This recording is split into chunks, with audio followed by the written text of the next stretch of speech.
மிக தவறை செய்த சிஎஸ்கே இனி அடுத்தடுத்து தோல்விதான். 2025 IPL தொடரில் சென்னை சூப்பர் கிங்ஸ் அணி இதுவரை 3 போட்டிகளில் விளையாடி ஒரு வெற்றி மட்டுமே பெற்றிருக்கிறது.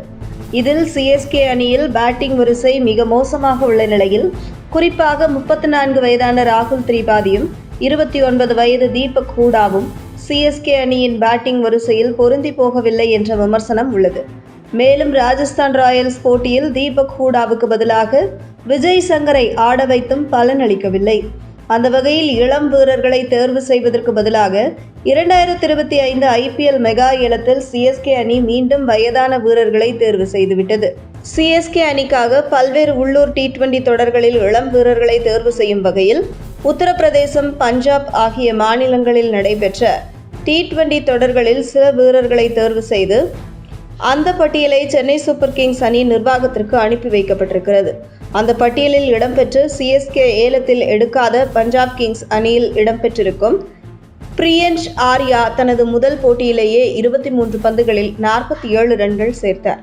டெல்லி கேபிட்டல்ஸ் அணியில் இடம் பிடித்திருக்கும் விப்ரஜ் நிகாம் 2 போட்டிகளில் 39 ரன்கள் சேர்த்திருக்கிறார். மேலும் பந்துவீச்சில் ஒரு போட்டியில் 35 ரன்கள் விட்டுக் கொடுத்து ஒரு விக்கெட்டையும் மற்றொரு போட்டியில் விக்கெட் வீழ்த்தாமல் 21 ரன்கள் மட்டுமே விட்டுக் கொடுத்திருக்கிறார். மேலும் ஃபீல்டிங்கில் அவர் மிக அபாரமாக செயல்பட்டு பாராட்டுகளையும் பெற்றார்.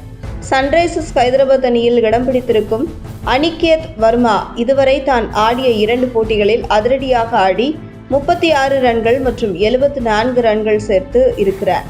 அவரது அதிரடி ஆட்டம் மிகப்பெரிய அளவில் பேசப்பட்டு வருகிறது. சென்னை சூப்பர் கிங்ஸ் அணி இதுபோன்ற சிறந்த இளம் வீரர்களை IPL மெகா ஏலத்தில் வாங்காமல் கோட்டை விட்டுவிட்டு ராகுல் திரிபாதி, தீபக் ஹூடா, ரவிச்சந்திரன் அஸ்வின் என மூத்த வீரர்களை அதிக செலவு செய்து வாங்கியது ஏன் என்ற கேள்வி தற்பொழுது எழுந்துள்ளது. இனிவரும் போட்டிகளில் சென்னை சூப்பர் கிங்ஸ் அணியில் பேட்டிங் வரிசையில் குறிப்பிடத்தக்க மாற்றங்களை செய்ய வேண்டிய கட்டாயம் ஏற்பட்டுள்ளது. ராகுல் திரிபாதி நிச்சயமாக துவக்க வீரராக சரியாக விளையாடவில்லை என்பதால் அவரை பிளேயிங் 11 இருந்து நீக்கியே ஆக வேண்டும். அதேபோல தீபக் ஹூடா அல்லது விஜய் சங்கரை வெளியேற்றப்பட வேண்டும். சிவம் துபேவை இம்பாக்ட் வீரராக விளையாட வைப்பதற்கு பதிலாக அவரையே ஆல்ரவுண்டராக விளையாட வைக்கலாம் என்று ஆலோசனையும் முன்னாள் வீரர்களால் சுட்டி காட்டப்படுகிறது.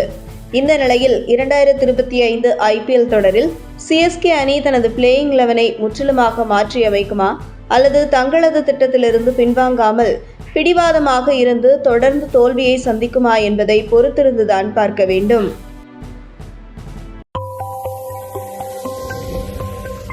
உங்கள் தின சேவல்